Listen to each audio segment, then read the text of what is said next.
നോമ്പിന് ഒരു വിശ്വാസിക്കുണ്ടാകേണ്ട 10 ഒരുക്കങ്ങളെക്കുറിച്ചാണ് ഇന്ന് നമ്മൾ ചില കാര്യങ്ങൾ പറയാൻ ഉദ്ദേശിക്കുന്നത്. കാര്യങ്ങൾ ഭംഗിയായി പറയാനും മനസ്സിലാകാനുമുള്ള തൗഫീഖ് അള്ളാഹു നമുക്ക് പ്രദാനം ചെയ്യുമാറാകട്ടെ.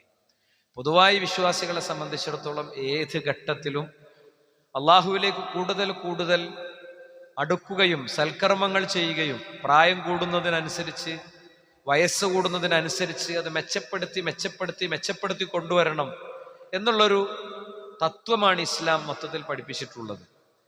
ആ തത്വം പൂർണ്ണമായി നമുക്ക് നടപ്പിലാക്കാനും നമുക്ക് നമ്മെ ബോധ്യപ്പെടുത്തി ചെയ്യാനും പറ്റുന്ന ഒരു കാലയളവാണ് നോമ്പ് എന്ന നിലക്ക് ആ നോമ്പിൽ ഉണ്ടാകേണ്ട ഏറ്റവും പ്രധാനപ്പെട്ട കാര്യങ്ങളിൽ ഒന്ന് നോമ്പിന് വേണ്ടി ഒരു വിപുലമായ പ്ലാനിങ് ഉണ്ടാകണം എന്നതാണ്.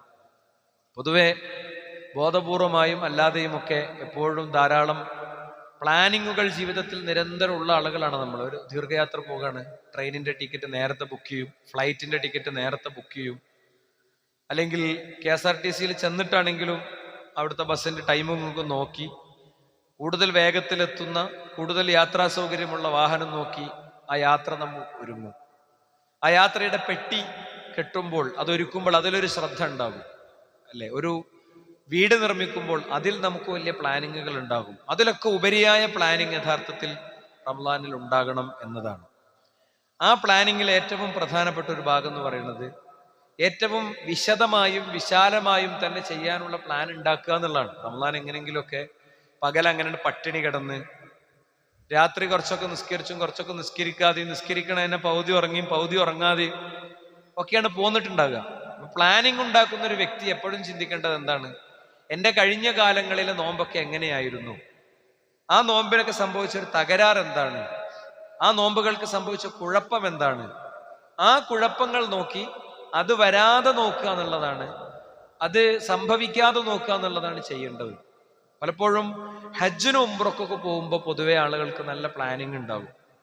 ആ പ്ലാനിങ് വീട് മുതൽ തുടങ്ങും അല്ലേ. വീട്ടില് നടന്നു പോകുന്ന റബ്ബർ വെട്ടണ കാര്യം, വാടക വാങ്ങണ കാര്യം, അങ്ങനെ പോന്നാല് മക്കളും കുട്ടികളൊക്കെ ഒറ്റക്കാണെങ്കിൽ അവരുടെ കാര്യം, പിന്നെ നമ്മൾ ആ ഇബാദത്തേക്ക് കടന്നു. പിന്നെ എവിടെയൊക്കെ ഹജ്ജിന്റെ പഠന ക്ലാസ് ഉണ്ടെങ്കിലും ഉംറന്റെ പഠന ക്ലാസ് ഉണ്ടെങ്കിലും അതിനൊക്കെ പോകും. മസ്അലയും സംശയവും ചോദിച്ചുകൊണ്ടേയിരിക്കും. അത് ജീവിതത്തിൽ അപൂർവമായി കിട്ടുന്ന ഒരു സംഭവം എന്നുള്ള നിലക്കും നമ്മൾ സാമ്പത്തികമായി ഇറക്കുന്നൊരു കാര്യം എന്നുള്ള നിലക്കാണ് പലപ്പോഴും ആ ഒരു പ്ലാനിങ് വരുന്നത്. എങ്കിൽ ഇവിടെയും നമുക്ക് വരേണ്ടത് വിശദമായ പ്ലാനിങ് ആണ്. എന്താ, ഒന്ന്, എൻ്റെ കാഴ്ച കൊണ്ട് എനിക്ക് നോമ്പ് നഷ്ടപ്പെടരുത്, എൻ്റെ സംസാരം കൊണ്ട് എനിക്ക് നോമ്പ് നഷ്ടപ്പെടരുത്. ആ ഒരു പോയിന്റ് പ്ലാൻ ചെയ്യുമ്പോൾ ചിലപ്പോൾ സ്ഥിരമായി റമളാനിൽ ഇരിക്കണ ചില സ്ഥലങ്ങൾ ഒഴിവാക്കേണ്ടി വരും. ഇപ്പൊ തീരുമാനം എടുക്കേണ്ടി വരും. സ്ഥിരമായിട്ട് വർത്താനം സ്ഥിരമായിട്ട് കാണുന്ന ചില ആൾക്കാരെ കാണണ്ടാന്ന് തീരുമാനിക്കേണ്ടി വരും അല്ലേ. അതല്ലെങ്കിൽ എല്ലാവരും പൊതുവെ റമളാനിൽ ഒരു ഖത്തം എങ്ങനെങ്കിലും തീർക്കണം, ആ നിൽക്കാണ് നമ്മളെ പ്ലാൻ ഉണ്ടാക്കുക. എന്നിട്ട് പ്ലാൻ ഉണ്ടാക്കിയിട്ട് അവസാനം കുറച്ചൊക്കെ ഉണ്ട് ആവേശത്തിൽ ഓതി പിന്നെ അത് കയ്യിൽ നിന്ന് പോകും. പിന്നെ അവസാനം ഉണ്ട് ഒരു തീർക്കൽ, ഒരു 1.5 തീർക്കലാണത്. അത് നടന്നിട്ടും ഇരുന്നിട്ടും കടന്നിട്ടും പകുതി ഉറങ്ങിയിട്ടും ഓതണിന്റെ ഇടയിൽ വേറെ വർത്താനൊക്കെ ഇങ്ങനെ പറയും. ഭയങ്കര ഇടങ്ങാറായിരിക്കും. അങ്ങനെ കഷ്ടപ്പെട്ട് കുത്തിമറിഞ്ഞ തീർക്കലാണ്. ഒരിക്കലും ആ ഖുർആൻ പാരായണത്തിന്റെ ആസ്വാദനമോ അതിന്റെ തദബ്ബുറോ ഒന്നും ഉണ്ടായിട്ടില്ല. അത് പ്ലാൻ ഇല്ലാത്തത് കൊണ്ടാണ്. പ്ലാൻ ഉണ്ടാക്കുമ്പോൾ ഒന്നാമത്തെ പ്ലാൻ പൊളിഞ്ഞാൽ രണ്ടാമത്തെ പ്ലാൻ എന്ത് എന്നുള്ളത് നമുക്ക് വേണം. അത് ഏതിലും ഉണ്ടല്ലോ. പ്ലാൻ ബി എന്താണ്, ഒന്നാമത്തെ പ്ലാൻ പൊളിഞ്ഞാൽ രണ്ടാമത്തെ പ്ലാൻ എന്താണ്.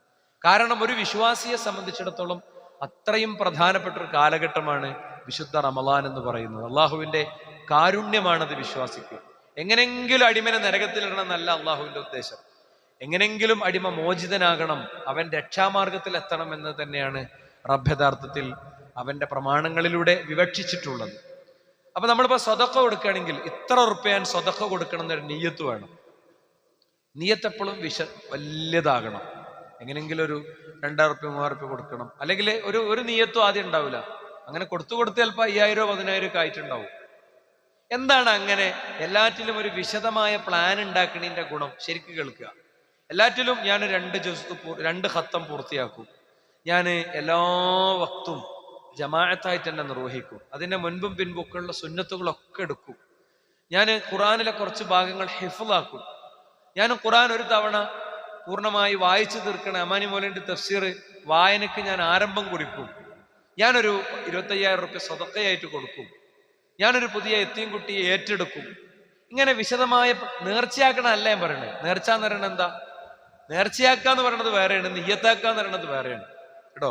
ഇഷ്ടംപോലെ നേർച്ചകൾ ഇങ്ങനെ കുമിഞ്ഞുകൂടി ഉണ്ടാക്കുന്നത് ഇസ്ലാം പ്രേരിപ്പിച്ചിട്ടൊന്നുമില്ല. ലാ തൻവിറു, നിങ്ങളിങ്ങനെ അമിതമായി നേർച്ച നേരരുതെന്ന് തന്നെ ഹദീസ് കാണാം.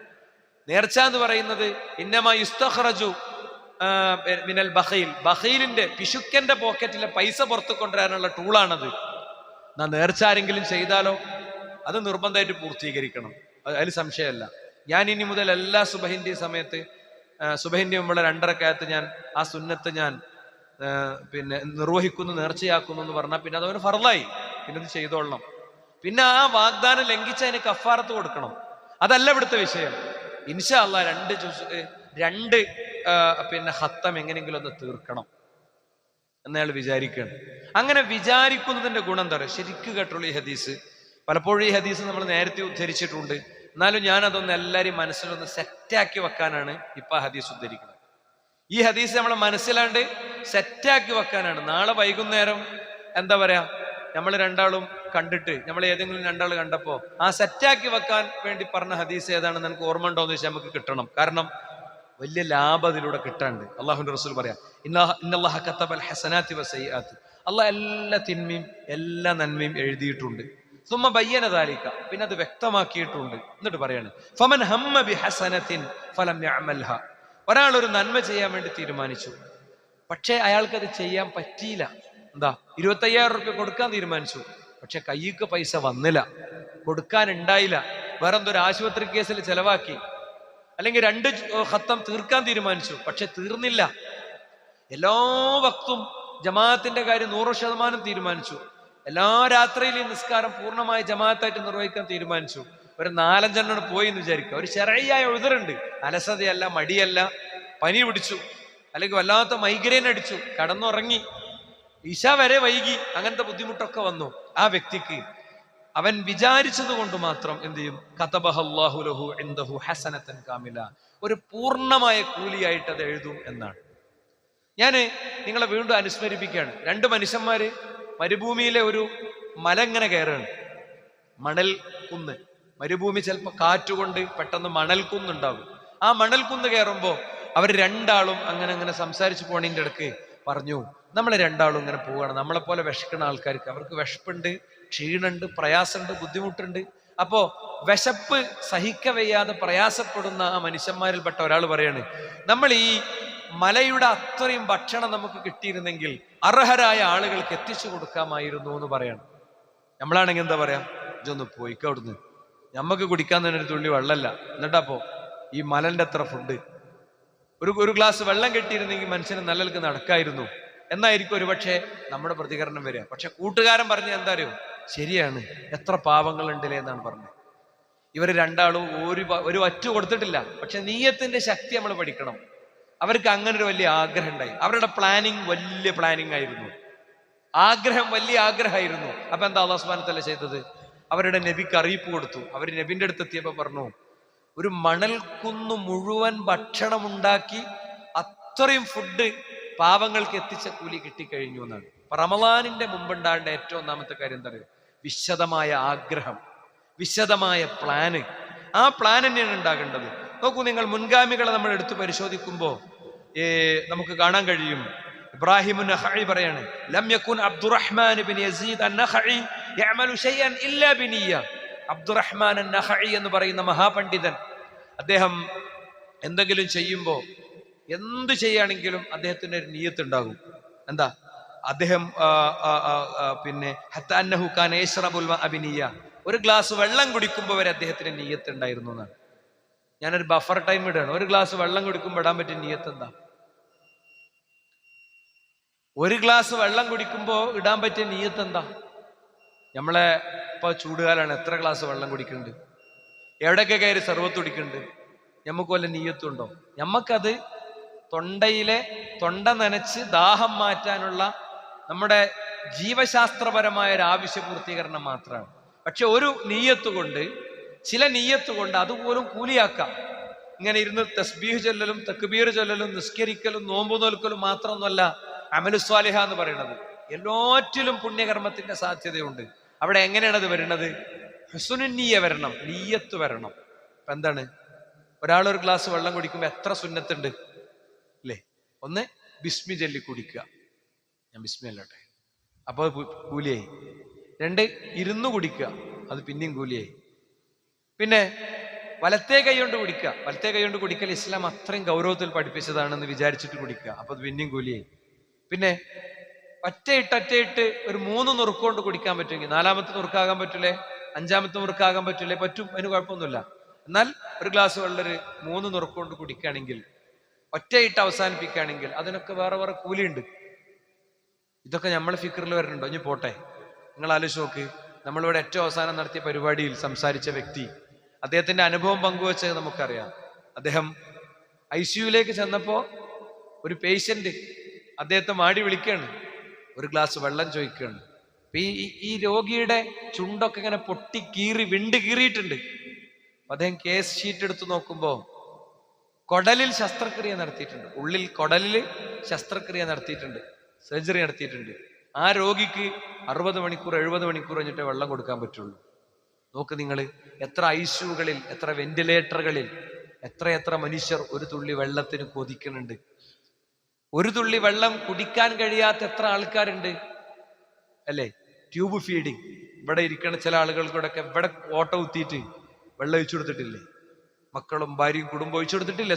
സുഹൃത്തുക്കളെ, ഈ സദസ്സിലില്ലേ, ഈ സൊഫിലില്ലേ? അപ്പൊ ശരിക്കും ഒരു ഗ്ലാസ് വെള്ളം കുടിക്കാൻ കഴിയാന്ന് പറയുന്ന വലിയ അനുഗ്രഹമാണ്.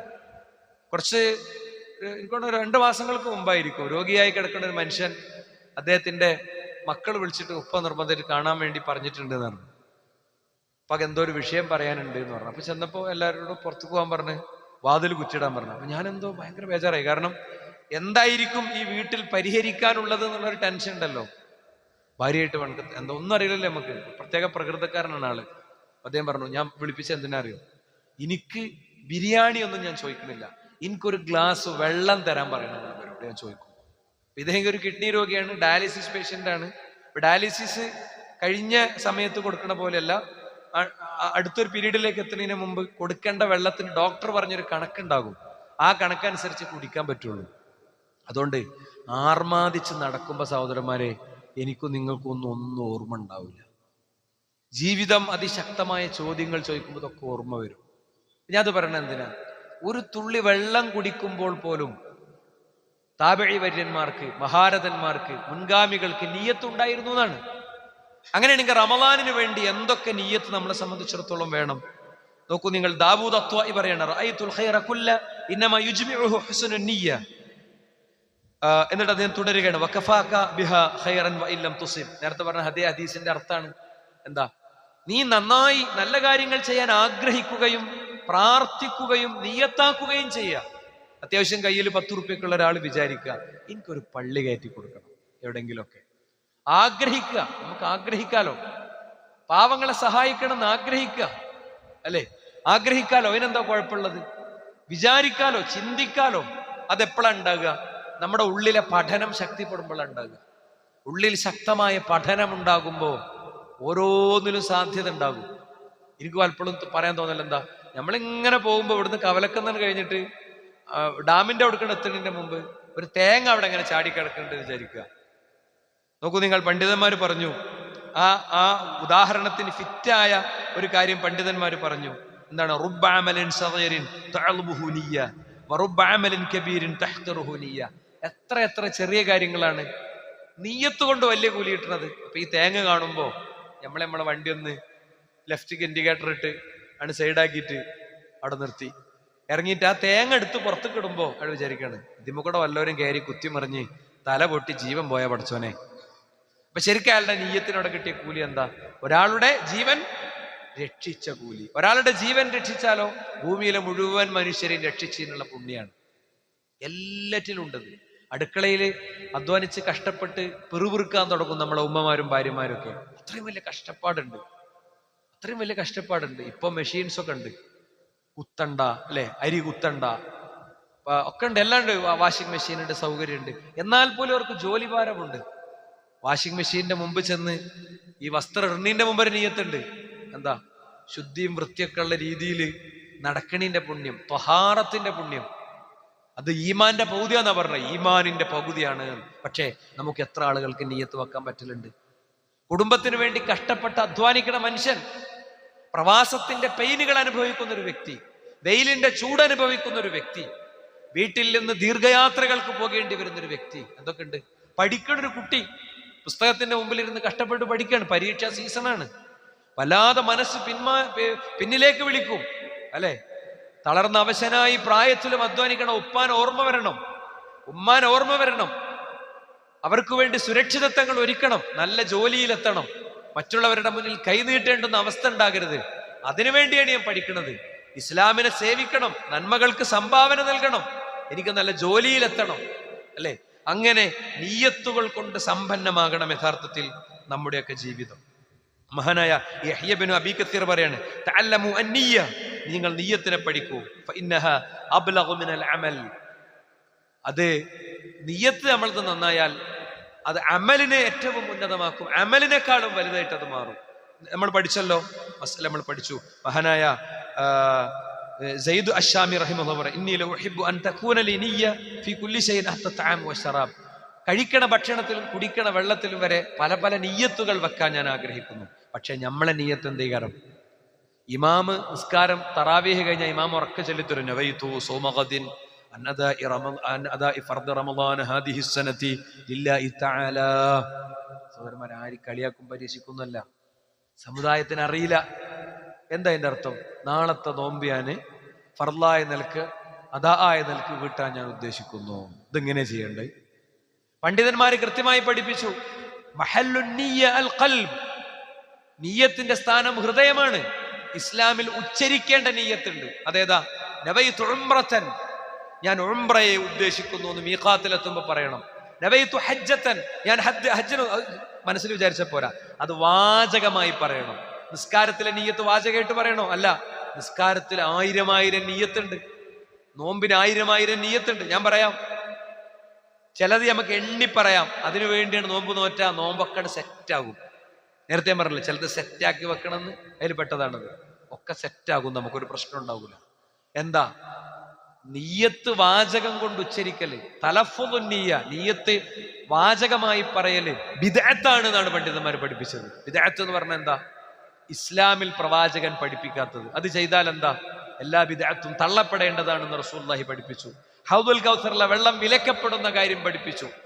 അതുകൊണ്ട് നമ്മൾ ഇത്രയും കാലം ചെയ്തു പോകുന്നിടത്ത് കൂടെ തന്നെ ജീവിക്കുക. അങ്ങനെയല്ലല്ലോ, ഇത്രയും കാലം 1 ഫോണാണ് ഉണ്ടായത്. ഇപ്പോ സ്മാർട്ട് ഫോണും ഐഫോണും ഒക്കെ അല്ലേ, അതിൽ നമ്മൾ മാറുന്നില്ലേ? കുറെ കാലം സൈക്കിളാണ് ഉപയോഗിച്ചത്, അത് പിന്നെ ബൈക്കായിട്ടില്ലേ? ഓടിട്ടവരെ ടെറസായിട്ടില്ലേ? അവിടെ നമുക്ക് മാറാം. എന്നാലോ ദീനിയായി, ഇൽമിയായി, വൈജ്ഞാനികമായി, പ്രാമാണികമായി പഠിക്കാനുള്ള കാര്യങ്ങൾ, ഈ മിമ്പർമെന്ന് പറയുന്ന കാര്യം നിങ്ങളുടെ അടുത്ത് ആരെങ്കിലും കൺഫ്യൂഷൻ പറഞ്ഞാൽ എൻ്റെ അടുത്ത് വരും, എനിക്ക് ക്ലിയർ ചെയ്ത് തരാൻ പറ്റും. എനിക്ക് ക്ലിയർ ചെയ്ത് തരാൻ പറയാത്ത ഞാൻ അതിന്റെ പരിഹാരം ഞാൻ വേറെ ഉണ്ടാക്കും. അതുകൊണ്ട് ഊഹത്തിന്റെ അടിസ്ഥാനത്തിൽ മൈക്കന്റെ മുമ്പിൽ എന്ന് പറയണ പോലത് അപ്പടി കേട്ട് വിശ്വസിക്കൊന്നും വേണ്ട. എന്റെ കാര്യത്തിലും വേണ്ട. നിങ്ങൾ പരിശോധിച്ചോളി. മോലെ, നിങ്ങൾ എവിടെയാണ് ഹദീസ് പറഞ്ഞൊന്ന് അയച്ചേരി, നിങ്ങൾ പറയണം എന്നോട്, മനസ്സിലായില്ലേ? എന്നിട്ട് തന്നെ സ്വീകരിച്ചാൽ മതി. അതുകൊണ്ട് ആ നവൈത്തു സൗമഗതിയും ആ പരിപാടി ഉണ്ടല്ലോ, അത് നമ്മൾ വിടുക. എന്നിട്ട് നീയത്ത് എന്താന്ന് ഞാൻ പറഞ്ഞുതരാം. അതാണ് നോമ്പിന്റെ മുമ്പ് ചെയ്യേണ്ട രണ്ടാമത്തെ കാര്യം. ഒന്ന്, നോമ്പിന്റെ പ്ലാൻ ഉണ്ടാക്കുക, പരമാവധി വലിയ പ്ലാൻ ഉണ്ടാക്കുക എന്ന് നമ്മൾ പറഞ്ഞത്. എന്നിട്ട് അതിൽ നിന്ന് നടപ്പിലാക്കാൻ പറ്റിയത് നടപ്പിലാക്കുക. എന്നാലോ പ്ലാൻ ഉണ്ടാക്കിയതിന്റെ ഒരു പുണ്യം നമുക്ക് കിട്ടും, അല്ലേ? ഇനി രണ്ടാമത്തെ കാര്യം എന്താ? നോമ്പിന്റെ മഹത്വം അറിയാന്നുള്ളതാണ്. എന്താ നോമ്പിന്റെ മഹത്വം? നോമ്പിന്റെ മഹത്വം അറിഞ്ഞ് പുണ്യം പ്രതീക്ഷിച്ച് ചെയ്താലേ നോമ്പിന്റെ ഗുണം കിട്ടുള്ളൂ. ഹദീസ് കേട്ടോളി, മൻ സ്വാമ റമളാന ഈമാനൻ വഹ്തിസാബൻ ഗുഫിറ ലഹു മാ തഖദ്ദമ മിൻ ദംബി. ഒരാൾ റമളാനിൽ പ്രതിഫലേച്ഛയോടുകൂടെ, വിശ്വാസത്തോടുകൂടെ നോമ്പ് അനുഷ്ഠിക്കുകയാണെങ്കിൽ പണ്ട് കഴിഞ്ഞ പാപമൊക്കെ പുറത്തു കൊടുക്കും. പണ്ട് കഴിഞ്ഞ എല്ലാ പാപവും അല്ലാഹു സുബ്ഹാനഹു വ തആല അയാൾക്ക് പുറത്തു കൊടുക്കും. ചില പാപങ്ങൾ എന്ത് ചെയ്യണം? പ്രത്യേകം എടുത്തു പറയണം. എന്താ? ശിർക്ക് ചെയ്തിട്ടുണ്ടെങ്കിൽ പടച്ചോനെ എന്റെ ശിർക്ക് എനിക്ക് പുറത്തു തരണം എന്ന് പറയണം. അതേപോലെ തന്നെ അബോർട്ട് ചെയ്തിട്ടുണ്ടെങ്കിൽ, ഭാര്യയുടെ ഗർഭത്തിലുള്ള കുഞ്ഞിനെ ഭാര്യ പറഞ്ഞ ദുർന്യായങ്ങൾക്ക് സമ്മതിച്ച്, അല്ലെ, കുട്ടി പാലുടിക്കാണ്, അങ്ങനെയാണ് ഇങ്ങനെയാണ്, ഞാൻ സ്കൂളിൽ നിന്ന് ഇപ്പൊ 6 മാസം ലീവ് കഴിഞ്ഞ് ഇറങ്ങിയിട്ടുള്ളൂ എന്നൊക്കെ പറഞ്ഞിട്ട് കുഞ്ഞിനെ നമ്മൾ കൊന്നിട്ടുണ്ടെങ്കിൽ, 6 മാസം പ്രായമുള്ള കുഞ്ഞിന്റെ കഴുത്തിൽ നെക്കിക്കൊല്ലണിന് തുല്യല്ലേ ഗർഭപാത്രത്തിൽ വളരേണ്ട കുഞ്ഞിനെ കൊല്ലണത്? എലിനെ കൂട്ടിൽ വെച്ച് പിടിച്ച് അതിനെ ചാക്കിലിട്ട് തല്ലിക്കൊല്ലിന് തുല്യല്ലേ? എന്താ ഗുളിക കുടിച്ചിട്ടും അല്ലാതെ അബോർട്ട് ചെയ്ത് കളയണത്? ആർക്കാ സഹോദരന്മാരെ സംശയം? 40-42 ദിവസം കഴിഞ്ഞിട്ടുണ്ടെങ്കിൽ ഖലാസ് കഴിഞ്ഞു, ജീവൻ വെച്ചതിനെയാണ് കൊല്ലുന്നത്. അപ്പൊ അതിലൊക്കെ ചെയ്യേണ്ട ഫിദിയകളുണ്ട്, ഫിദിയ കൊടുക്കണം, ഇസ്തിഗ്ഫാർ ചെയ്യണം, അല്ലേ? ഇതുപോലെ തന്നെ സിഹർ ചെയ്തിട്ടുണ്ടെങ്കിൽ പ്രത്യേകം എടുത്തു പറഞ്ഞ് പശ്ചാത്താപിക്കണം, അല്ലെ? ഇങ്ങനെ സബഅൽ മൂബിഖാത്ത്, വൻപാപങ്ങൾ, അത് പ്രത്യേകം എടുത്തു പറഞ്ഞ് നമ്മൾ അള്ളാഹുവോട് ചോദിക്കണം. അല്ലാത്ത കാര്യങ്ങൾ അള്ളാഹു സുബ്ഹാനഹു വ തആല ഒരു വ്യക്തിക്ക് അവന്റെ നന്മകൾ കൊണ്ട് പുറത്തു കൊടുക്കുന്നതാണ്. അവിടെ ഇഹ്തിസാബ് പ്രത്യേകം എടുത്തു പറഞ്ഞിട്ടുണ്ട്. എന്താ ഇഹ്തിസാബ്? പ്രതിഫലം പ്രതീക്ഷിക്കുക. നോമ്പിന് പ്രതീക്ഷിക്കാവുന്ന പ്രതിഫലം എന്താണ്? നമുക്കൊന്ന് വേഗത്തിൽ പറയാൻ ശ്രമിക്കാം. എത്ര കാര്യങ്ങൾ? ഒരു 5 കാര്യങ്ങൾ. ഒന്ന്, നോമ്പ് നോൽക്കുമ്പോണ്ടാകുന്ന നിയ്യത്തും കൂടിയാണത്. നോമ്പ് നോൽക്കുമ്പോൾ ഉണ്ടാകേണ്ട നിയ്യത്തും കൂടിയാണത്. എന്താ? ഒന്ന്, നോമ്പിൽ നമ്മുടെ പ്രാർത്ഥനയ്ക്ക് പ്രത്യേക സ്വീകാര്യത ഉണ്ട്. 3 ആളെ പ്രാർത്ഥന പ്രത്യേകം സ്വീകരിക്കും. അതിലൊന്ന് വസ്വഇമു ഹീന യുഫ്തിറു, നോമ്പുകാരൻ നോമ്പ് തുറക്കുമ്പോൾ. ഹദീസ് ഷെയ്ഖ് അൽബാനി റഹിമഹുല്ലാ അദ്ദേഹത്തിന്റെ സ്വഹീഹു തുർമദിയിൽ ചേർത്തതാണ്. ഈ ഹദീസ് തന്നെ ചില റിവായത്തുകൾ ദുർബലമായ നിലക്ക് റിപ്പോർട്ട് ചെയ്തിട്ടുണ്ട്, എന്നാൽ ഇത് സ്വഹീഹായ നിലക്ക് വന്നിട്ടുമുണ്ട്. അപ്പൊ ശരിക്ക് നോമ്പ് തുറക്കണ സമയത്ത് ഇങ്ങനെ കഥ പറയല്ല വേണ്ടേ? ആ കാരൊക്കെ കണ്ടെടുത്തു കൊടുക്ക്, ആ പയമ്പൊരി ഇങ്ങോട്ട് എടുത്തു കൊടുക്ക്, കുഞ്ഞാളെ പിന്നെ ചാറങ്ങോട്ട് കൊണ്ടുവരും, എനിക്കല്ല വേണ്ടത്. അതൊക്കെ കൊണ്ടുവരാനുള്ളതൊക്കെ നേരത്തെ കൊണ്ടുവന്നേക്കണം. അതിലെല്ലാവർക്കും സഹായിക്കാൻ പറ്റും, അല്ലേ? നോമ്പ് തുറക്കേണ്ടത് എവിടുന്നാ? എല്ലാ വക്തും ജമാഅത്തായിട്ട് നിസ്കരിക്കുന്ന ആൾക്കാരും റമളാൻ മാസത്ത് കാണാം നോമ്പ് തുറക്കണിന്റെ പേരിൽ ഓരോ ജമാഅത്ത് കളയുന്നു.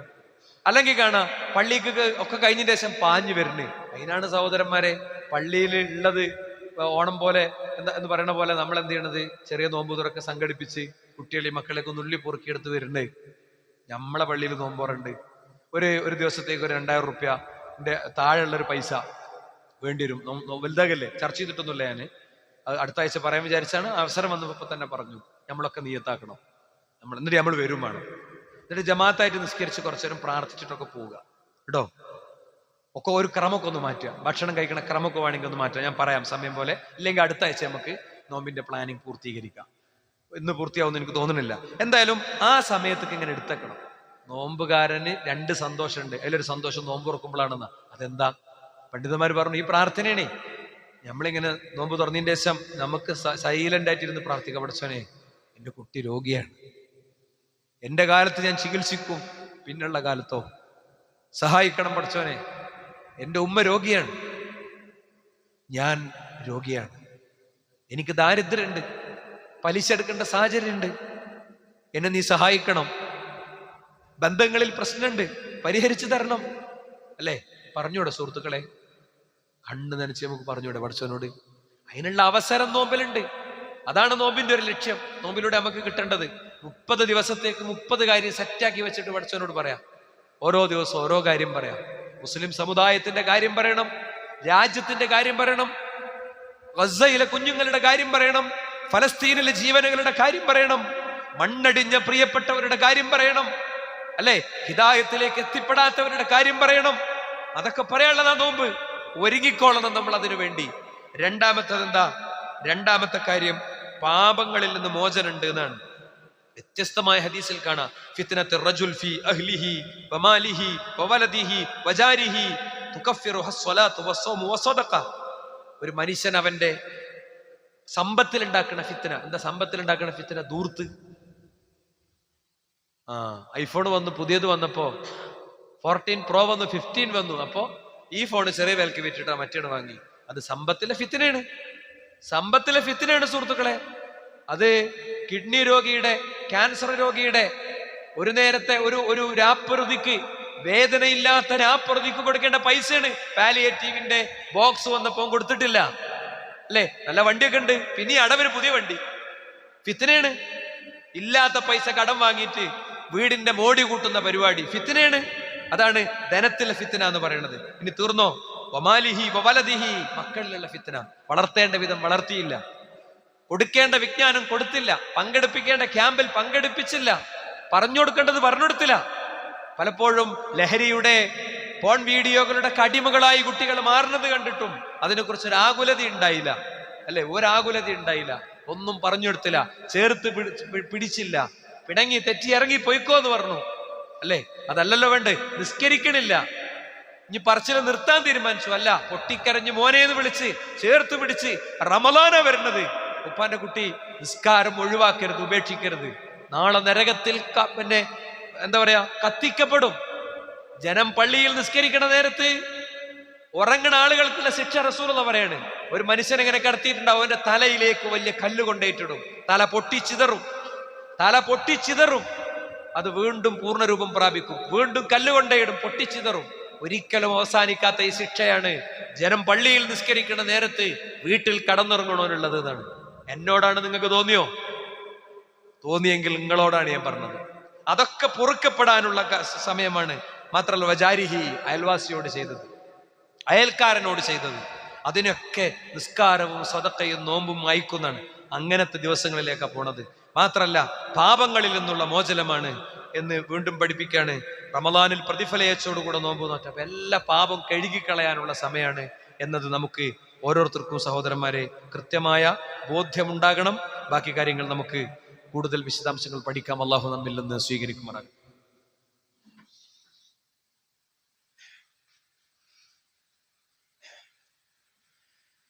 അൽഹംദുലില്ലാഹ് വസ്സലാത്തു വസ്സലാമു അലാ റസൂലില്ലാഹ് വഅലാ ആലിഹി വഅസ്ഹാബിഹി അജ്മഈൻ, അമ്മാ ബഅദ്. നോമ്പ് കൊണ്ട് നമുക്ക് കിട്ടേണ്ട കാര്യങ്ങളൊക്കെ ജീവിതത്തിൽ കിട്ടും വിധം ജീവിതത്തെ ക്രമീകരിക്കണേ എന്ന് ഒരിക്കൽ കൂടി ഉത്ബോധിപ്പിക്കുകയാണ്. നോമ്പിന്റെ മറ്റൊരു നിയത്ത് എന്താ? നവൈതു സോമഗദിൻ എന്നല്ല, നരകത്തിൽ നിന്ന് അല്ലാഹു സുബ്ഹാനഹു വ തആല ഒറ്റ നോമ്പ് കൊണ്ട് 70 വർഷത്തെ വഴിദൂരം മാറ്റുന്നതാണ്. മൻ സ്വാമ യൗമൻ ഫീ സബീലില്ലാഹ് ബഅദല്ലാഹു വജ്ഹഹു അനിന്നാരി 70 ഖരീഫ. 70 വർഷത്തെ വഴിദൂരം അള്ളാഹു മാറ്റുന്ന 70 വർഷത്തെ വഴിദൂരം ഒറ്റ നോമ്പുണ്ട്. പഠിച്ചോനെ, ഇന്ന് ഞാൻ നോൽക്കണം നോമ്പ്, അങ്ങനത്തെ ഒരു നോമ്പാക്കണേ. അങ്ങനെ ചിന്തിക്കുമ്പോൾ മൊബൈൽ ഫോണിന്റെ ഉപയോഗത്തിലൊക്കെ ഒരു ചിട്ടുണ്ടാകും, വർത്താനത്തിലൊരു സൂക്ഷ്മത ഉണ്ടാകും, അത്താഴത്തിന് എണീക്കുമ്പോൾ ഒരു അജണ്ട ഉണ്ടാകും. എല്ലാ സ്ഥലത്തും അങ്ങനത്തെ ഒരു സംഭവം ഉണ്ടാകും. മാത്രല്ല മൂന്നാമത്തെ കാര്യം എന്താ അറിയോ? നരകത്തിൽ നിന്ന് അള്ളാഹു ലക്ഷക്കണക്കിന് മനുഷ്യന്മാരെ മോചിപ്പിക്കുന്നതാണ്. വലില്ലാഹി ഉതഖാഉ മിനന്നാർ വദാലിക കുല്ലു ലൈല. എല്ലാ രാത്രിയിലും വദാലിക ഫീ കുല്ലി ലൈല, എല്ലാ രാത്രിയിലും അല്ലാഹു സുബ്ഹാനഹു വ തആല ലക്ഷക്കണക്കിന് മനുഷ്യന്മാരെ അവരുടെ പകലിലെ നോമ്പ് നോക്കിയിട്ട്, ഹൃദയം നോക്കിയിട്ട്, നിലപാട് നോക്കിയിട്ട്, വിശുദ്ധി നോക്കിയിട്ട് അല്ലാഹു സുബ്ഹാനഹു വ തആല മോചിപ്പിക്കുന്നതാണ്. അപ്പോ നമ്മുടെ തൊഴിലിടത്തിൽ അതിനനുസരിച്ച് മാറ്റം ഉണ്ടാവും. പാട്ടും വെച്ചിട്ട് അങ്ങനെ പണിയെടുക്കുന്ന ചില ആൾക്കാരുണ്ട്, അതൊക്കെ നിർത്തും അല്ലേ. ആ സ്ഥാനത്തേക്ക് ഖുർആൻ വരും. ഉള്ള സാഹചര്യങ്ങളെ നന്നായി ഉപയോഗിക്കും.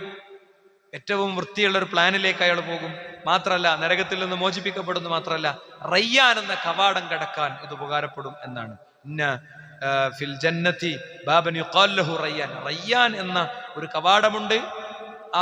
അന്ന് അതിലൂടെ യദ്ഖുലു മിൻഹു സ്വായിമൂൻ, നോമ്പുകാരാണ് അതിലൂടെ പ്രവേശിപ്പിക്കപ്പെടുക എന്നാണ്. മാത്രല്ല നോമ്പ് കൊണ്ട് നേടേണ്ട മറ്റൊരു കാര്യം എന്താ അറിയോ? അല്ലാഹു സുബ്ഹാനഹു വ തആല കാണുന്നതാണ്. അല്ലാഹു സുബ്ഹാനഹു വ തആലയെ നോമ്പുകാരൻ കാണും, കണ്ടുമുട്ടും. അപ്പൊ നമ്മളെ നോമ്പ് എന്തിനാ? അള്ളാനെ കണ്ടുമുട്ടാനുള്ളതാണ് നമ്മളെ നോമ്പ്. അന്ന് പൂർണ്ണചന്ദ്രനെക്കാളും തെളിച്ചത്തിൽ റബ്ബിനെ കാണും. അപ്പൊ അങ്ങനെ വ്യക്തമായി ജീവിതത്തിൽ പ്ലാനുകൾ ഉണ്ടാക്കി മുന്നോട്ട് പോവുക, അടുക്കും ചിട്ടയും വൃത്തിയും ഉണ്ടായി മുന്നോട്ട് പോവുക. ഭക്ഷണത്തിലൊക്കെയുള്ള നിയന്ത്രണം അപ്പൊ തന്നെ തുടങ്ങുക. അത് ആരോഗ്യം ശരിയാക്കാനൊന്നുമല്ല. ചില ആൾക്കാർ വിചാരിക്കും നോമ്പോട് കൂടെ ഒന്ന് ശരിയാക്കണം, കൊളസ്ട്രോളും പ്രഷറും ഷുഗറൊക്കെ ഒന്ന്, അപ്പൊ അതേ ഉണ്ടാവുള്ളൂ. ഒരാള് കൊളസ്ട്രോളും ഷുഗറും ഒക്കെ ക്രമീകരിക്കാനാണ് അത് ചെയ്തതെങ്കിൽ അത് കിട്ടും. അതല്ല പരലോകത്ത് രക്ഷപ്പെടാനാണെങ്കിൽ അത് കിട്ടും. സ്വാഭാവികമായി നമുക്ക് കിട്ടാവുന്ന കാര്യമാണ് ഇതൊക്കെ. അപ്പൊ ഇപ്പൊ തന്നെ ഭക്ഷണമൊക്കെ ഒന്ന് നിയന്ത്രിച്ച്, അളവിലൊക്കെ ഒന്ന് കുറവ് വരുത്തി, സമയമൊക്കെ ഒന്ന് ചിട്ടപ്പെടുത്തി അല്ലെ, അങ്ങനെ നമ്മൾ നോമ്പിലേക്ക് പ്രവേശിക്കുന്ന രൂപം ഉണ്ടാകണം എന്ന് പ്രത്യേകം ഉണർത്തുന്നു. സഹോദരന്മാരെ, ഇന്നത്തെ നമ്മുടെ കളക്ഷൻ പള്ളിയുമായി ബന്ധപ്പെട്ട വളരെ അടിസ്ഥാനപരമായ കുറച്ച് ആവശ്യങ്ങൾക്കാണ്.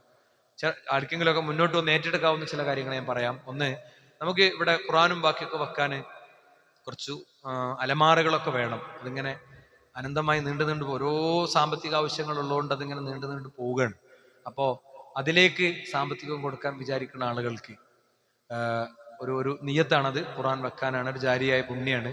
ചെയ്യാൻ പറ്റിയ ആളുകൾ ആ നിയ്യത്തിൽ കുറച്ച് കാര്യങ്ങൾ ചെയ്യുക. പിന്നെ നമ്മൾ പള്ളിയുടെ കുറച്ച് കാര്യങ്ങൾ, വലിയ തുക, പഞ്ചായത്തുമായി ബന്ധപ്പെട്ട ചില തുകകളൊക്കെ പൂർത്തീകരിക്കാനുണ്ട്. വളരെ ഒറ്റപ്പെട്ട വ്യക്തികളാണ്. നമുക്കിവിടെ ഇമാമിന്റെ ശമ്പളമുണ്ട്, മദ്രസയിലെ ഉസ്താദുമാരുടെ ശമ്പളമുണ്ട്, കറണ്ട് ഉണ്ട്, ബാക്കി കാര്യങ്ങളൊക്കെ ഉണ്ട്. അപ്പോൾ അതൊന്ന് എല്ലാവരും ഒന്ന് ആഞ്ഞു പിടിച്ച് ആ കാര്യത്തിലൊരു ഇടപെടൽ ഉണ്ടാക്കി കൊടുക്കണം. ഇത് കൊണ്ട് നടക്കുന്ന ആളുകളെ സംബന്ധിച്ചിടത്തോളം ഇതൊക്കെ ഒരു ടെൻഷനാണ്. അവരോട് ഞാൻ പറയാണ്, ആ ടെൻഷൻ പോലും കൂലിയാണ്. അത് നമ്മൾ കാണണം. പലപ്പോഴും ഇത് കടായിട്ടുണ്ട് എടുത്തു കൊടുക്കുന്ന ആൾക്കാരുണ്ടാകലുണ്ട്. കടായിട്ട് എടുത്തെടുത്ത് പിന്നെ അതൊക്കെ ഓരോരുത്തരും അവരുടെ ഒരു 1000, 2000, 5000, 500 ഒക്കെ ഇങ്ങനെ കൊടുത്ത് പോവുകയാണ്. നമ്മൾ നിസ്കരിക്കുന്ന ഒരു പള്ളി എന്നുള്ള നിലയ്ക്ക് ചിലപ്പോൾ നമ്മൾ വേറൊരു പള്ളിക്ക് ഒരു പൈസയൊക്കെ കൊടുക്കുന്നുണ്ടാവും. പക്ഷേ നമ്മൾ ജുമാ അറ്റൻഡ് ചെയ്യണേ, നമ്മൾ കാര്യങ്ങൾ കേൾക്കുന്ന ഒരു പള്ളി എന്നുള്ള നിലയ്ക്ക് നമ്മളൊക്കെ ആ ഒരു സംരംഭത്തോട് സഹകരിക്കണമെന്ന് പ്രത്യേകം ഈ ഘട്ടത്തിൽ എല്ലാവരും ഓർമ്മപ്പെടുത്തുകയാണ്. പുറത്ത് നിങ്ങൾ നല്ലൊരു വെള്ളം കുടിക്കാനുള്ള സൗകര്യം കണ്ടിട്ടുണ്ടാവും. അതൊരു സഹോദരന്റെ ഒരു സ്വതക്കയാണ്. അദ്ദേഹം ജോലിയിൽ നിന്നൊക്കെ വിരമിച്ച് ഒക്കെ നിൽക്കുന്ന ഒരു സമയത്ത് ചെയ്തൊരു സ്വതക്കയാണ്. എന്ന് പറഞ്ഞാൽ ആളുകൾക്ക് വെള്ളം കൊടുക്കുക എന്ന് പറഞ്ഞാൽ ജാരിയായ വലിയ പുണ്യമാണ്. അള്ളാഹു അർഹമായ പ്രതിഫലം അങ്ങനത്തെ നന്മകളിൽ മുന്നോട്ട് വരുന്നവർക്ക് വകവെച്ച് കൊടുക്കുമാറാകട്ടെ. അള്ളാഹു നമ്മിൽ നിന്ന് സ്വീകരിക്കുമാറാവട്ടെ. അവന്റെ വിശ്വാസികളിൽ, മുഅ്മിനുകളിൽ, മുഖ്ലിസുകളിൽ അള്ളാഹു നമ്മെ ഉൾപ്പെടുത്തുമാറാകട്ടെ. اللهم اغفر للمؤمنين والمؤمنات، اللهم اعز الاسلام والمسلمين واذل الشرك والمشركين. ربنا آتنا في الدنيا حسنة وفي الآخرة حسنة ربنا وقنا عذاب النار. آمين آمين برحمتك يا أرحم الراحمين. والحمد لله رب العالمين وصلى الله عليه وسلم.